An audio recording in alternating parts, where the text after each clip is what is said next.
Hello guys, welcome back. ഇന്ന് നമ്മളിവിടെ രാവിലെ എഴുന്നേറ്റു. അങ്ങനെ കുക്കി കുറച്ച് നേരം കിടന്ന് ഉറങ്ങിയ സമയം കൊണ്ട് ഞാൻ കുറച്ച് ബ്രേക്ക്ഫാസ്റ്റിൻ്റെ കാര്യങ്ങളൊക്കെ റെഡിയാക്കി. അപ്പോൾ അതെന്തൊക്കെയാണെന്ന് ഞാൻ കാണിക്കാം. അങ്ങനെ എന്തായാലും കുറേ വെള്ളമൊക്കെ കഴിഞ്ഞ് അവൾ എഴുന്നേറ്റ്. പിന്നെ അപ്പം ഇത് വീഡിയോ ഒക്കെ കാണുവാണ് കേട്ടോ ടി വിയിൽ. ഇപ്പോൾ അവൾ ASMR കാര്യങ്ങളൊക്കെയാണ് കാണുന്നത്. കൊച്ചു ബേബീസിനെയൊക്കെ വെച്ചിട്ട്, ഡോൾസിനെ വെച്ചിട്ടൊക്കെയുള്ള ടൈപ്പ് ASMR ഒക്കെ ആണെങ്കിൽ ഇങ്ങനെ കളേഴ്സൊക്കെ ഉള്ളതുകൊണ്ട് അത് കണ്ടുകൊണ്ടിരിക്കും. അപ്പം എന്തൊക്കെയാണെന്നുള്ളത് ഞാൻ കാണിക്കാം.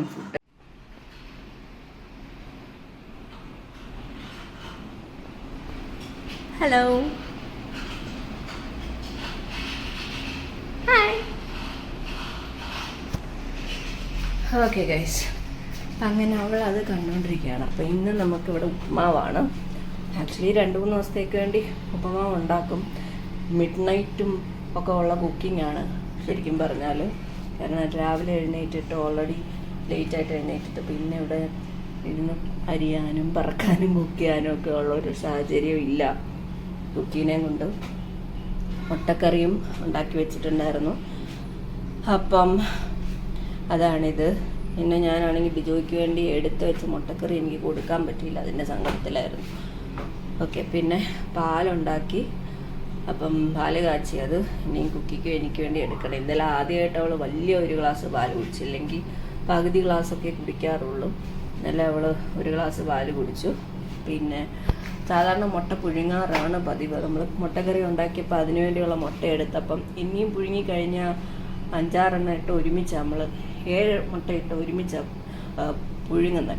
അപ്പം അങ്ങനെ വെച്ച് ഇനി അവൾക്ക് ഇങ്ങനെ കൊടുക്കണ്ടെന്ന് വിചാരിച്ച് ഫ്രഷായിട്ട് പിന്നെ മുട്ട തോരൻ ഉണ്ടാക്കി. ബുക്കിൽ പേന എഴുതാൻ വേണോ? പേന വെച്ച് എഴുതാൻ വേണോ അല്ലേ? എങ്ങനെ ഇംഗ്ലീഷിൽ ചോദിക്കുന്നേ? ബേബീസിനോടൊന്ന് പറയാം ഇംഗ്ലീഷിൽ എങ്ങനെയാന്ന്. എങ്ങനെയാ ചോദിക്കുന്ന പേന? നോക്കട്ടെ, ഇംഗ്ലീഷിൽ ചോദിക്കപ്പോ എങ്ങനെ എടുക്കട്ടെ.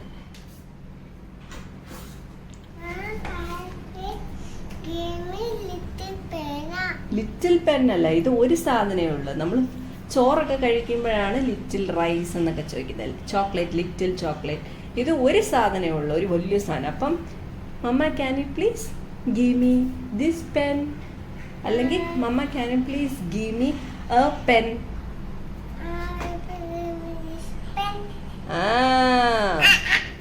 हिंदी लगना है कुकी.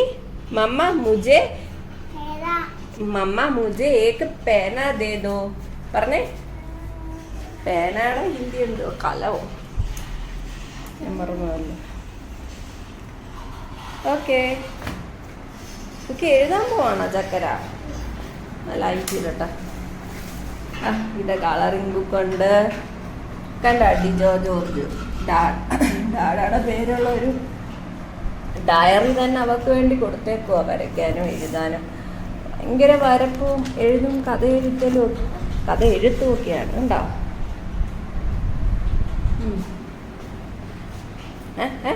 ആണ്ട പോകുന്നത് വീട് എടുത്തപ്പോഴത്തേക്ക് അവൾ അതിൻ്റെ അടിയിൽ കൊണ്ട് വെച്ച് ഒളിച്ച് വെച്ചേക്കുവാ. അവിടെ പോയിരുന്നല്ലല്ലോ നമ്മൾ എഴുതുന്നത്, സോഫയിലിരുന്നല്ലേ. പൊയ്ക്കോ സോഫയിൽ പോയിരിക്കും. എടി കള്ളിക്കുങ്കി. അവിടെ അങ്ങ് നിന്നു. ഇന്നലെ എവിടൊക്കെയാ പോയ എൻ്റെ ചക്കര?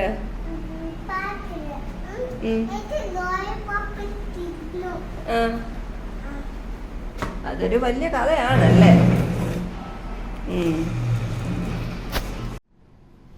ഇങ്ങനെ ഞാൻ ഇതെല്ലാം ഇവിടെ റെഡിയാക്കി വെച്ചിട്ടുണ്ട് കേട്ടോ.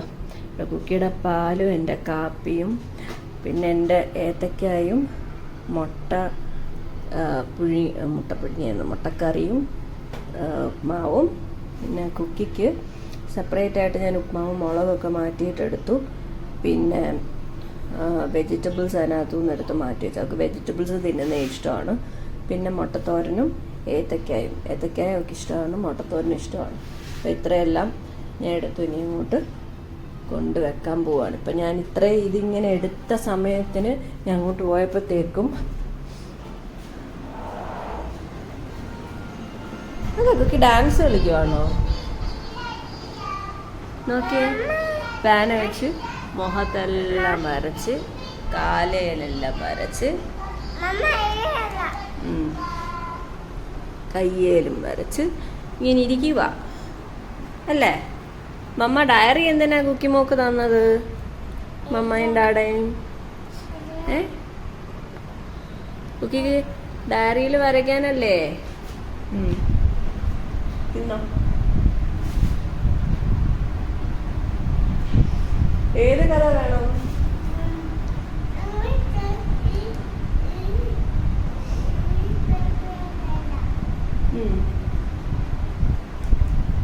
നോക്കട്ടെ.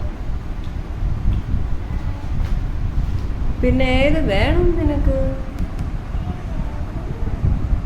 ഏത് വേണം?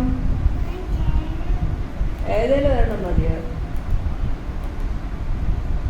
ബേബി ഷാമിലിയുടെ വേണോ? വേണോ?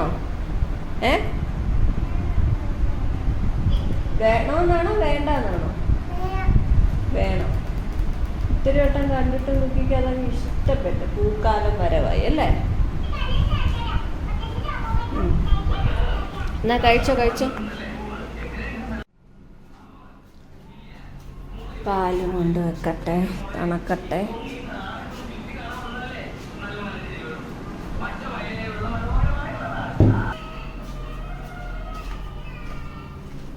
ഇതെല്ലാം ഒഴിച്ചപ്പോഴത്തേക്കും കുറച്ച് താഴെ വീണ്. ഇതാണ് എൻ്റെ സങ്കടം. അയ്യോ താഴെ പോന്നേ. എൻ്റെ കാപ്പിയേ ഞാൻ കുടിക്കാം. അയ്യോ ശരി, ഞാൻ കുടിച്ചു. വെള്ളം വേണോ? തരാം.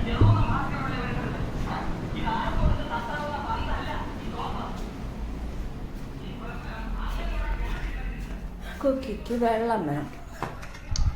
വെള്ളം എടുത്തുകൊണ്ട് കൊടുക്കുക. അതുപോലെ കുക്കിക്ക് ഇടയ്ക്കിടയ്ക്ക് പറയുമ്പം എന്തോ ഒരു ഇച്ചിരി ഇരിക്കാവുന്ന പോലെ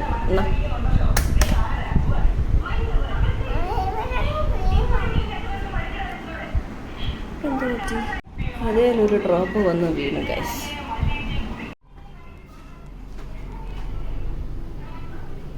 ലൈറ്റ് ഓഫ് ചെയ്യും.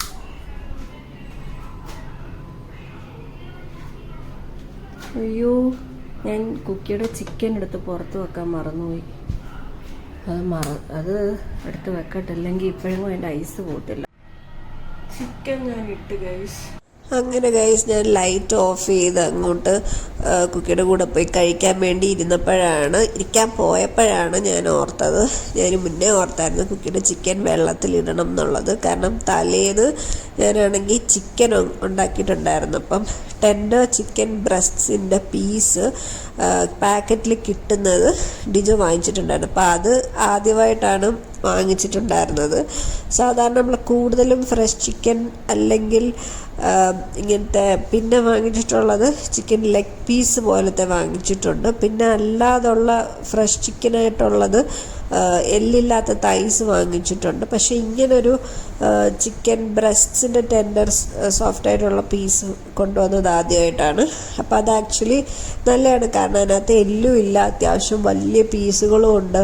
നമുക്കിപ്പോൾ അൽഫാമോ അല്ലെങ്കിൽ അങ്ങനത്തെ ടൈപ്പ് ഓഫ് ഇച്ചിരി വലിയ പീസ് എടുത്ത് മസാല ഫ്രൈ അല്ലെങ്കിൽ അങ്ങനെയൊക്കെ ചെയ്യാൻ വേണ്ടിയിട്ട് നല്ല പീസസ് ആയിരുന്നു. അതിനകത്തെ 2 അത്യാവശ്യം നല്ല വലിയ പീസായിരുന്നു. പിന്നെ 3-4 ഇച്ചിരി ഒരു മീഡിയം സൈസ്, കുറച്ചും കൂടെ ചെറിയ പീസ്, അങ്ങനെ കുറച്ച് പീസസ് ഉണ്ടായിരുന്നു. അപ്പം ഞാൻ ഒരെണ്ണം എടുത്തിട്ട് തലേന്ന് ഞാൻ വറുത്തിട്ടുണ്ടായിരുന്നു. അപ്പോൾ അതിനകത്ത് കുറേ മസാല ഒക്കെ ഇട്ട് ഞാൻ വറുത്തു. അപ്പോൾ അതാണെങ്കിൽ ഒരിച്ചിരി ഉപ്പ് കൂടി പോയിട്ടുണ്ടായിരുന്നു. കാരണം ഒത്തിരി ഐറ്റംസ് അതിനകത്ത് ആക്ച്വലി ഇട്ടിട്ടുണ്ടായിരുന്നു. നമ്മുടെ നോർമൽ കേരള സ്റ്റൈൽ ചിക്കൻ ഫ്രൈയുടെ കൂട്ട്. അപ്പം അപ്പോഴാണ് അത് കഴിഞ്ഞിട്ട് ഞാനും ഡിജോയും അത് ഞാൻ ആക്ച്വലി കറക്റ്റായിട്ട് ഞാൻ ഞാനാണെങ്കിൽ അത് മാരിനേറ്റ് ചെയ്ത് വറക്കാൻ വേണ്ടി ഡിജോ കൊണ്ടുവന്ന ദിവസം തന്നെ ഞാൻ പറഞ്ഞു ഞാനത് വറക്കാം രാത്രിയിൽ. അപ്പം അടുത്ത ദിവസം ഡിജോയ്ക്ക് കൊണ്ടുപോകാൻ വേണ്ടിയിട്ട് അങ്ങനെ കൊണ്ടുപോകാമെന്ന് പറഞ്ഞു. അപ്പം ഞാനാണെങ്കിൽ അത് ആക്ച്വലി ഡിജോ ഈ കുക്കി അടുത്ത ദിവസം ഉച്ചയ്ക്കൊക്കെ കഴിക്കാൻ വേണ്ടിയിട്ടാണ് ഞാനത് പറഞ്ഞത്.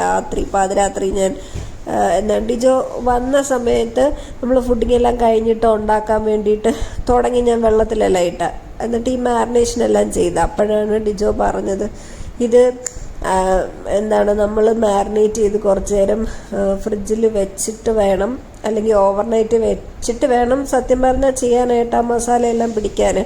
ഇല്ലെങ്കിൽ നമ്മൾ എണ്ണയ്ക്കകത്തോട്ട് ഇടുമ്പോൾ തന്നെ ഈ മസാലയെല്ലാം എണ്ണയ്ക്കകത്തോട്ട് ഫുൾ ഇറങ്ങിപ്പോയിട്ട് പിന്നെ ചിക്കനകത്തൊന്നും പിടിക്കത്തില്ല. അപ്പം അത് ശരിയാണ് പറഞ്ഞത്. പക്ഷേ ഞാനിങ്ങനെ ഡിജോ കഴിക്കുമ്പോഴത്തേക്കും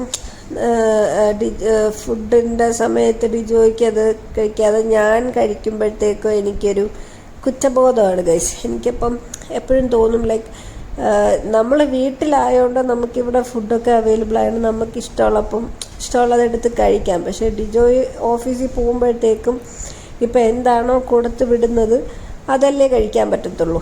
അപ്പം അതുകൊണ്ട് എനിക്കിങ്ങനെ എന്തെങ്കിലുമൊക്കെ സമയം കിട്ടുന്ന പോലെ ഉണ്ടാക്കണം അല്ലെങ്കിൽ കൊടുക്കണം എന്നൊക്കെ ഒരു ആഗ്രഹമുണ്ട്. പക്ഷേ ഡിജോയ്ക്ക് അങ്ങനെ ഒരു ഫുഡിനോടുള്ളൊരു ക്രേസുള്ള ആളെ അല്ല. പക്ഷേ എന്നെ സംബന്ധിച്ച് ഞാനാണെങ്കിൽ സത്യം പറഞ്ഞാൽ കൊച്ചിലെ തൊട്ട് അങ്ങനത്തെ ഒരു വൃത്തികെട്ട ശീലം, അതായത് വായയ്ക്ക് രുചിയുള്ള സാധനങ്ങൾ തിന്നൊരു ശീലമായതുകൊണ്ട് എനിക്കിങ്ങനെ ചോറിൻ്റെ കൂടെ ആണെങ്കിലും ചോറ് എനിക്കിഷ്ടമല്ല, അത് വേറെ കാര്യം. ഞാൻ ഒരു ചപ്പാത്തി ഇഷ്ടമുള്ള ഒരാളാണ്. പക്ഷേ എന്തുവാണെങ്കിലും നമ്മൾ രാവിലെ ആണെങ്കിലും ഉച്ചയ്ക്കാണെങ്കിലും രാത്രിയാണെങ്കിലും എനിക്ക് വേറെ ഫുഡ് കഴിക്കണം, അല്ലെങ്കിൽ എന്തെങ്കിലും നല്ല ഫുഡ് വേണം എന്നുള്ള ഒരാളാണ്. പക്ഷേ ഡിജോയെ സംബന്ധിച്ച് പണ്ട് തൊട്ടേ ഞാൻ കണ്ടുമുട്ടുന്ന നാൾ തൊട്ടേ എന്താണ് കോളേജിൽ പഠിക്കുമ്പോൾ തൊട്ടേ എൻ്റെ കാര്യം പറയുകയാണെങ്കിൽ ഭയങ്കര കോമഡിയാണ്. ഞാനാണെങ്കിൽ ആ ഹോസ്റ്റലിലെ ചോറും കൊണ്ട് വരും. ഡിജോ ആണെങ്കിൽ ഡിജോയുടെ വീട്ടിലെ മമ്മി കൊടുത്തയക്കുന്ന ചിക്കൻ ഫ്രൈയോ അല്ലെങ്കിൽ അങ്ങനത്തേത്, അതും ചിക്കൻ ഫ്രൈ ഒക്കെ വല്ലപ്പോഴേ കൊണ്ടുവരത്തുള്ളൂ. ഒരു ദിവസം നോക്കിയപ്പം കാരണം ഡിജോയ്ക്ക് അത് വലിയ താല്പര്യമില്ല. ഡിജോ വെജിറ്റബിളൊക്കെ കൂടുതൽ ഇഷ്ടമുള്ള ആളാണ്. അപ്പം ഡിജോ ഇങ്ങനെ എന്തെങ്കിലും ചപ്പാത്തിയോ ഈ പൊട്ടറ്റോ ഒക്കെ ബാജി പോലെ വെച്ചിട്ട് അങ്ങനെ എപ്പോഴും സാൻഡ്വിച്ച് പോലെയൊക്കെ ഉണ്ടാക്കി തിന്നുന്ന ഒരാളാണ്. പെട്ടെന്നങ്ങ് തിന്നുക തീർക്കുക എന്നൊക്കെയുള്ള രീതിയിൽ. അപ്പം ഡിജോ ആണെങ്കിൽ ഇത് കൊണ്ടുവരും, എന്നിട്ട് ഞാൻ കഴിക്കത്തില്ല, എന്നിട്ട് ഡിജോ എൻ്റെ ചോറാണ് കഴിക്കുന്നത്. പക്ഷെ അതും ഡിജോ ഭയങ്കര ആസ്വദിച്ചാണ് കേട്ടോ കഴിക്കുന്നത്. അതായത് മറ്റേ ഒന്നും തപ്പിയാൽ കിട്ടാത്ത വെജിറ്റബിളൊന്നും ഇല്ലാത്ത ടൈപ്പ് ഇവിടുന്ന് ഒഴിച്ചാൽ അങ്ങ് ഉഗാണ്ടയിലെത്തുന്ന സാമ്പാറാണ് ഗൈസ്. അപ്പം ഫുൾ വെള്ളമുള്ള സാമ്പാർ അല്ലെങ്കിൽ അങ്ങനത്തെ എന്തെങ്കിലും കാണും, അതുപോലെ എന്തെങ്കിലും തോരൻ. അപ്പം അതൊക്കെ ഞാൻ കഴിച്ച് ഓൾറെഡി എനിക്ക് എന്താണ് തിന്നാൻ അത്രയും നല്ല ടേസ്റ്റി ആയിട്ടുള്ള ഫുഡ് ഉണ്ടെങ്കിൽ തിന്നുന്ന ഒരാളാണ് വീട്ടിലെ പോലും. അപ്പോഴാണ് ഞാൻ അങ്ങ് ദുബായിൽ നിന്ന് നാട്ടിൽ വന്ന് ഹോസ്റ്റലിൽ നിന്നപ്പോഴത്തേക്ക് ഇങ്ങനത്തെ ഒരു ഫുഡ്.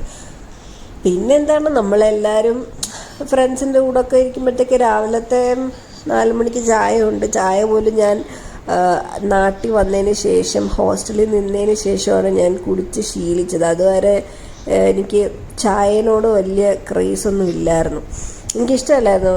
എന്താണ് ആകെ ഞാൻ മമ്മി കുടിക്കുന്ന കാണും, അത്രേ ഞാൻ കണ്ടിട്ടുള്ളൂ. പിന്നെ ഞാനാണെങ്കിൽ അന്ന് 12ാം ക്ലാസ് വരെ എന്തെങ്കിലും പാലോ അല്ലെങ്കിൽ ബൂസ്റ്റ് ഇട്ട് കലക്കിയതും അങ്ങനത്തെ സംഭവങ്ങളൊക്കെ ആയിരുന്നു കുടിച്ചുകൊണ്ടിരുന്നത്.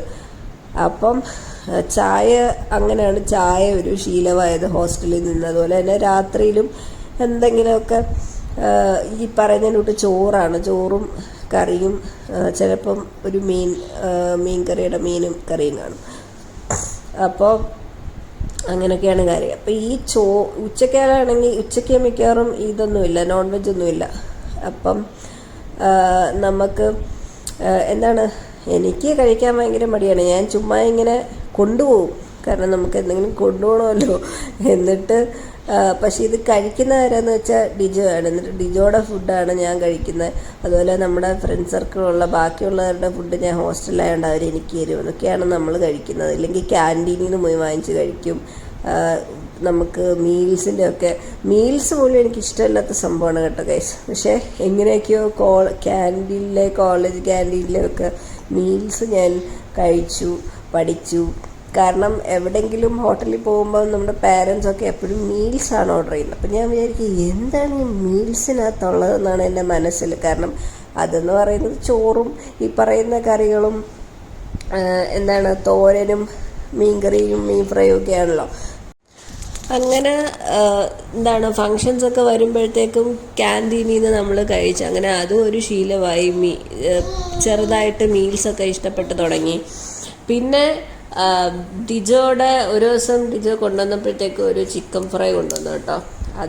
ആക്ച്വലി ഡിജോയ്ക്ക് ചിക്കനോടൊന്നും വലിയ താല്പര്യമില്ല. അപ്പം ഡിജോയുടെ അനിയനാണെങ്കിൽ അവന് ചിക്കനൊക്കെ ഇഷ്ടമാണ്, എന്നെ പോലാണ്. അപ്പം അവൻ്റെ അനിയന് കൊടുത്തു വിടാൻ വെച്ച പാത്രം അങ്ങനെ എന്തോ മാറിപ്പോയിട്ടൊരു ചിക്കൻ ഫ്രൈ കൊടുത്തുവിട്ടല്ല, ഡിജോ അറിയാതെ മാറി എടുത്തോണ്ട് വന്നപ്പം അവന് സങ്കടമായി കാണാൻ നോക്കിയപ്പോൾ അവൻ കൊണ്ടുപോയത് വെജിറ്റബിൾ ആയിരിക്കും. ഇപ്പം ഇവിടെ ഡിജോ കൊണ്ടുവന്നത് ചിക്കൻ ഫ്രൈ. അപ്പം ഞാൻ തുറന്നു നോക്കിയപ്പോൾ ചിക്കൻ ഫ്രൈ.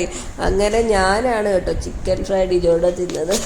ഡിജോയുടെ മമ്മി ഉണ്ടാക്കിയപ്പോൾ എനിക്ക് ഭയങ്കര ഇഷ്ടപ്പെട്ട്. അങ്ങനെ ഞാൻ എന്നിട്ട് ഡിജോ എടുത്ത് ഇടയ്ക്കിടയ്ക്ക് പറയും എനിക്ക് ഇനിയും വേണം ചിക്കൻ ഫ്രൈ എന്ന് പറഞ്ഞാൽ ഞാൻ ഡിജോയെ പറഞ്ഞ് എനിക്ക് വേണ്ടിയായിരിക്കും പിന്നീട് ഇടയ്ക്കിടയ്ക്ക് ഡിജോ ഇങ്ങനെ ചിക്കൻ ഫ്രൈയും കാര്യങ്ങളും നോൺ വെജും ഒക്കെ കൊണ്ടുവരും കേട്ടോ. അങ്ങനെ ചുരുക്കി പറഞ്ഞാൽ ഞാൻ ഡിജോയുടെ ഫുഡ് കഴിക്കും, ഡിജോ ആണെങ്കിൽ എൻ്റെ ഫുഡ് കഴിക്കും. അതും ഡിജോ ഭയങ്കര ആസ്വദിച്ചാണ് തിന്നുന്നത്. ഞാനെന്തോ ആദ്യം എൻ്റെ ചോറെടുത്തൊരു ഫസ്റ്റ് ടൈം കൊടുക്കുന്ന സമയത്ത് ഞാൻ വിചാരിച്ചു എങ്ങനെ ഡിജോ ഇത് കഴിക്കും, ഇപ്പം എന്തോ പറയും. അപ്പം ഡിജോ ആണെങ്കിൽ നോർമലായിട്ട് ഇങ്ങനെ തുറന്നു നോക്കിയിട്ട് ചോറുണ്ടല്ലോ കറിയുണ്ടല്ലോ കൊള്ളാമല്ലോ ഇത് മതി ഇത് ഞാൻ കഴിച്ചോളാം ഇത് പറഞ്ഞ് ഡിജോ ഭയങ്കര നോർമലായിട്ടാണ് കേട്ടോ കഴിക്കുന്നത്. പക്ഷേ എനിക്കതൊന്നും ഒരിക്കലും നോർമലല്ല. അത് ചില ഹോസ്റ്റലിലൊക്കെ നിന്ന് വളർന്ന് അവർക്കറിയാൻ പറ്റും അതിൻ്റെ ബുദ്ധിമുട്ട് കാര്യങ്ങളൊക്കെ. പക്ഷേ ഡിജോയ്ക്ക് അങ്ങനെ പൊതുവേ ഞാൻ ഈ പറഞ്ഞതിൻ്റെ കൂട്ട് ഒരു ഫുഡ് അല്ല, എന്ത് കൊടുത്താലും കഴിക്കും. ഇങ്ങനെ പണ്ട് തൊട്ടേ അങ്ങനത്തെ ഒക്കെ ഉള്ളൊരു ഇതായതുകൊണ്ടായിരിക്കും എല്ലാം ഭയങ്കര അഡ്ജസ്റ്റിങ് മെൻറ്റാലിറ്റിയും കാര്യങ്ങളൊക്കെ ഉള്ള ആളാണ്. അങ്ങനെയാണ് കാര്യം. അപ്പം ഇത് പറഞ്ഞുകൊണ്ടിരുന്നപ്പോൾ ഞാൻ തന്നെ ഇവിടെ കുക്കിക്ക് ഞാൻ ഫുഡ് കഴിച്ച് കഴിഞ്ഞിട്ട് ഞാൻ അവൾക്ക് വാരിയും കൊടുത്ത് അങ്ങനെ അവൾ ഫുൾ നമ്മളെടുത്തതെല്ലാം തീർത്തിട്ട് അവൾക്ക് വേണ്ടി എടുത്തെല്ലാം അവൾ തീർത്തിട്ട് പിന്നെ കുറച്ച് പാലുണ്ടായിരുന്നു. അപ്പം ഇത് കഴിഞ്ഞ് പകുതി ഗ്ലാസ് പാലും കുടിച്ച് കേട്ടോ. അങ്ങനെ പ്ലേറ്റ് മൊത്തം കാലിയാക്കിയിട്ടുണ്ട്. എൻ്റെ കാപ്പി ഞാൻ കുടിച്ച്, കുക്കിയുടെ പാലുണ്ട്. പക്ഷേ പാലും കുക്കി ഇതിന് ശേഷം കുക്കി പകുതി പാൽ കുടിച്ചപ്പോൾ അവൾ പറഞ്ഞു അവൾക്ക് വയറ് നിറഞ്ഞെന്ന്. അങ്ങനെ പിന്നെ ഇവിടെ ചൂടായതുകൊണ്ട് നമ്മൾ പാല് ഫ്രിഡ്ജിൽ വെച്ചിട്ട് പിന്നെ വൈകിട്ട് എടുത്തു കൊടുക്കും. അപ്പം അത്രയുള്ള കാര്യം.